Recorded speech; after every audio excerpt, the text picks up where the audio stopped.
জীবনের কঠিনতম কাজগুলোর একটি কি জানেন? আত্মনিয়ন্ত্রণ। এটি শুধু কঠিন নয়, বরং সাফল্যের অন্যতম প্রধান চাবিকাঠি। আত্মনিয়ন্ত্রণ হলো আপনার ইচ্ছাশক্তি, আবেগ ও আচরণের উপর নিয়ন্ত্রণ রাখার ক্ষমতা, যা ব্যক্তিগত ও পেশাগত জীবনে সফলতার জন্য অপরিহার্য। তাৎক্ষণিক প্রলোভন থেকে নিজেকে দূরে রেখে দীর্ঘমেয়াদী লক্ষ্যে পৌঁছানোর পথে এটি গুরুত্বপূর্ণ ভূমিকা পালন করে। মানুষের জীবনে কঠিনতম কাজের একটি হলো আত্মনিয়ন্ত্রণ।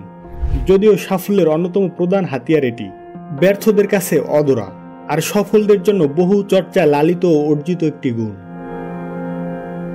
পরিবারের জন্য একটি ভ্রমণের টাকা সঞ্চয় করতে অতিরিক্ত নতুন লেটেস্ট মডেলের ফোন কেনা থেকে বিরত থাকা, চকলেট আইসক্রিমের বদলে বাসায় তৈরি পুষ্টি সমৃদ্ধ খাবার খাওয়া যাতে ডায়েট মেনে ওজন কমানো যায়, প্রিয় ভিডিও গেম খেলার পরিবর্তে ফাইনাল পরীক্ষার জন্য পড়াশোনায় মনোনিবেশ করা এবং বৃত্তি ধরে রাখা, এই ঘটনাগুলি আত্মনিয়ন্ত্রণ অনুশীলনের উদাহরণ। আত্মনিয়ন্ত্রণ হল তাৎক্ষণিক প্রলোভনকে প্রতিহত করার এবং দীর্ঘমেয়াদী মূল্যবোধ, লক্ষ্য এবং আদর্শের সঙ্গে সামঞ্জস্য রেখে কাজ করার ক্ষমতা। গবেষণায় দেখা গেছে উচ্চ আত্মনিয়ন্ত্রণের সঙ্গে সুখ, জীবনের সন্তুষ্টি, স্বাস্থ্য এবং সম্পর্ক, শিক্ষাক্ষেত্রে ও কর্মক্ষেত্রে সাফল্যের সম্পর্ক রয়েছে। কিন্তু প্রশ্ন হলো, কিভাবে আমরা এই গুরুত্বপূর্ণ গুণটি অর্জন করতে পারি? আজকের ভিডিওতে আমরা শিখব আত্মনিয়ন্ত্রণ অর্জনের 10টি কার্যকরী উপায়। সুতরাং যদি আপনার লক্ষ্য হয় সাফল্যের শীর্ষে পৌঁছানো, তবে চ্যানেলটি সাবস্ক্রাইব করে ভিডিওটি একদম শেষ পর্যন্ত দেখুন। 1. নিজেকে ক্ষমা করতে শিখুন। প্রথম এবং সবচেয়ে গুরুত্বপূর্ণ জিনিস হলো নিজেকে ক্ষমা করা। আমরা সবাই ব্যর্থ হই, কিন্তু ব্যর্থতার পর কি করি? আমরা নিজেদের দোষারোপ করতে শুরু করি। এটি কিন্তু একদম ঠিক নয়। মনে রাখবেন, ব্যর্থতা থেকেই শিক্ষা নেওয়া যায়। তাই ভুলের জন্য নিজেকে দোষারোপ না করে তা থেকে শিক্ষা নিন, নিজেকে ক্ষমা করুন এবং সামনে এগিয়ে যান। 2. না বলতে শিখুন। সবকিছুতে হ্যাঁ বলার চেষ্টা করবেন না। নিজের দক্ষতা এবং সময়ের প্রতি সৎ হন।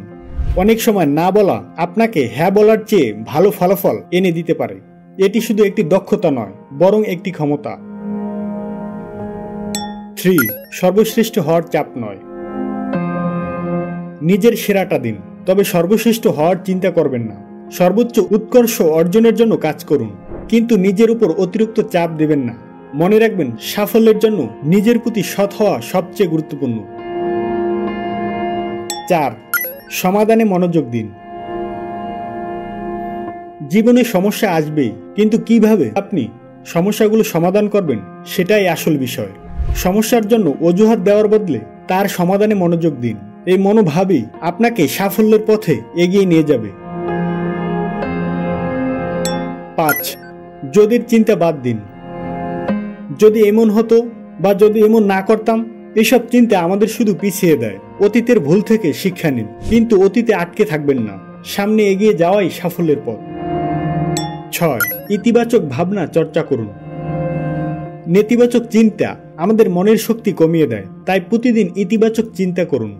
ভালো কিছু ভাবুন এবং তা বাস্তবে রূপ দেওয়ার চেষ্টা করুন।